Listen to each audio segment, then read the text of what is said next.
guys, in the last video I told you that this was the best guitar. Is that even possible? Is that even possible that a single guitar is the best for everyone in every circumstance? Obviously not, you know? It's the best guitar, in my opinion, alright? To me, the best guitar is not the most expensive guitar. It's the one that puts everything together in a neat little package that allows you to buy something and feel that you are not robbed, you know? Sometimes you buy guitars and you think, yeah, but they did cut a lot of corners to get to this price point. Or, yes, it is amazing, but I paid a small car amount of money for this guitar. This was £500, which in foreign money, you do the calculations, and they do show up in shops, pre-owned, for this amount of money. And let me just go through the specs very quickly, alright?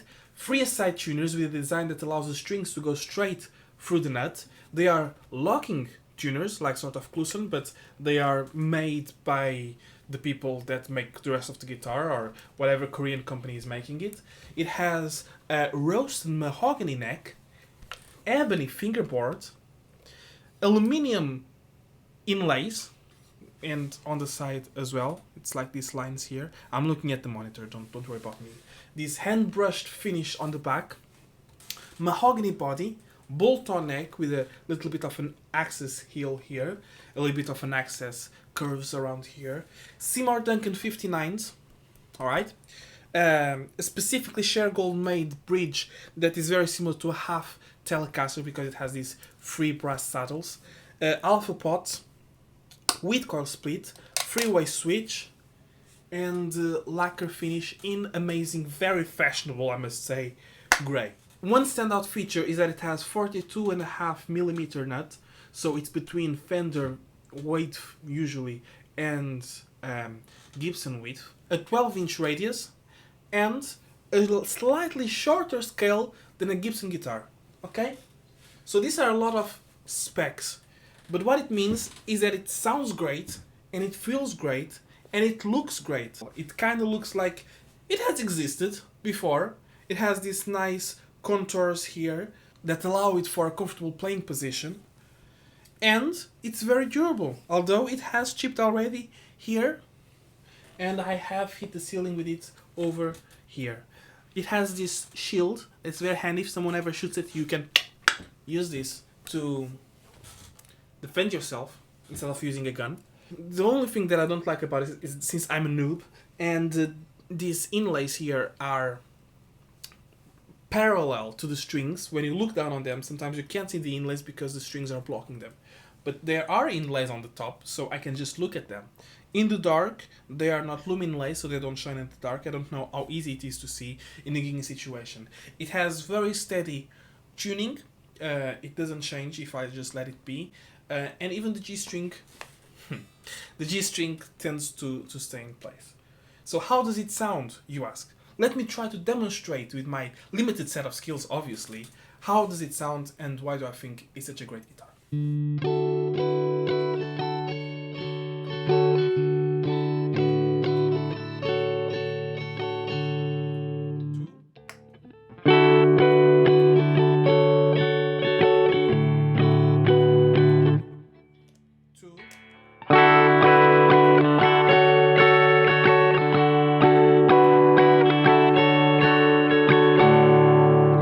Well, you wouldn't play the same thing with 2 different tones, so let's play something appropriate for the neck pickup, cleanish, and then take it to the bridge pickup for when it's appropriate.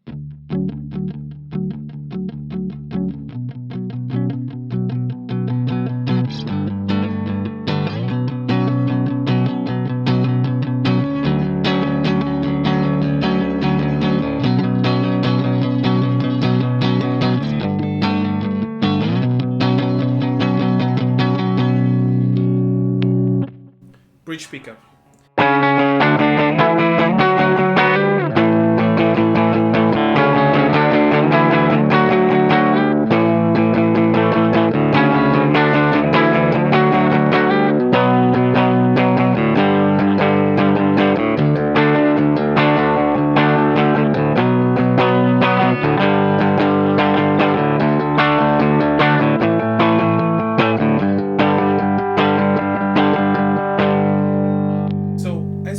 here, it's very versatile. And it's very clear, it's very pronounced, and it sounds exactly as you think those sounds should sound, at least to me. But then again, I don't have the most experienced years in the business, nor have I tried all the guitars in the world. To me, for between 500 and 1,000 pounds, which is what these guitars go for, new, I think they're around 880. Let me just check. 759 new. 759 pounds new. This is cheaper than the PRS SE, and in my opinion, much better. Because what's the first thing that you need to do when you buy a PRS SE? Change the pickups. You don't need to do that here. It's a once and done. You buy the guitar. You might take it for a setup, for your preference, but it's done perfectly well. I think these are made in Korea. I don't know where they are made, to be very honest. But it's one of those that you buy, it's set and forget. Neck pickup.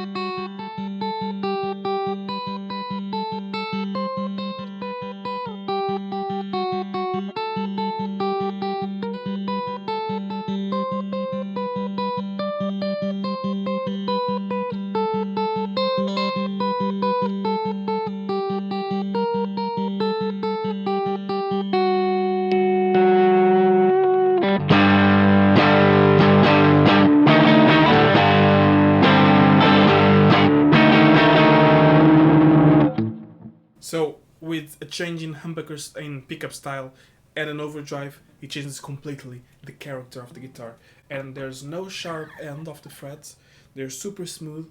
The neck is really comfortable. Sometimes they put a satin finish to avoid that the oils of the hand with the gloss finish rub. This is even better. It's almost like true oil, like the Robswood guitar. I still prefer the Robswood because it feels woody, but this one, it feels like it's a production guitar that feels handmade. Here we go again. The fact is, the people that are working there are qualified workers that have been working in guitars, for 10, 20 years now, a lot of them. I don't think they have been able to qualify and do a good job if they're given the time and the tools and the know-how. It is true that electric guitars started in America. It is true, you know? No one is taking that away from you guys. Don't worry. But the fact is that, like so many other American things, have been popularized through the world, and now many other places do it better. So if this guitar is so great, and it's considered to me to be the best guitar, who wouldn't want to buy this guitar? Well, again, if you want a tele, or a Les Paul, or a Strat, or a PRS guitar design, go for it. If you want a unique design made by a company that has some heritage, Shergold has been making guitars for a long time. These are Patrick James Eggle influenced designs, the guy that has Patrick James Eggle guitars, the fully handcrafted line that's very expensive, and he also has a hand in Faith acoustic guitars that are beautifully spec'd and made. The guy, whatever he touches, turns into gold, guitar-wise. But if you want a unique design of a thought-out process of someone that looked into the available guitars and made something unique, I think this is it, you know? It's like a Telecaster Custom and a Les Paul had a little baby, and it was beautiful, although this headstock is not my favorite thing in the world. But when I'm playing and you're looking at it like this, it's not my favorite thing as well, but it's less ugly, let's face it. It could have had, some people might want 4 knobs, you know, 2 volumes and 2 tones. It doesn't have that, so it's something to consider. Some people might not like these free saddle, they are compensated, but you might not want this look. Very well. But I know a lot of people do like this look, and proof of that is that a lot of these boutique builders like Novo and Danocaster, if that's his name, right? And so many others use this sort of bridge, this half-bridge Telecaster. It's very trendy.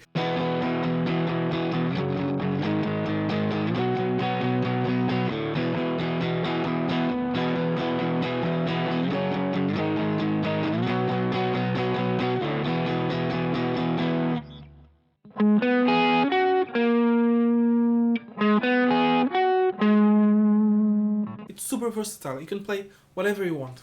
Obviously, you need an amp. But other than that, you're good to go. So this is my insight into why I consider this such a good guitar, such a good deal. It's really, you know, it collects a wealth of knowledge from a bunch of sources and produce a really good product. That if you see the reviews, even them say, this is great, this is amazing, but I'm just letting you know, out of all the guitars that I've tried and bought and sold, and, you know, it's not an infinite list, but there have been quite a few, this is the best one. So stay safe, keep playing, and I'll see you next time. Thank you very much for watching. Bye-bye.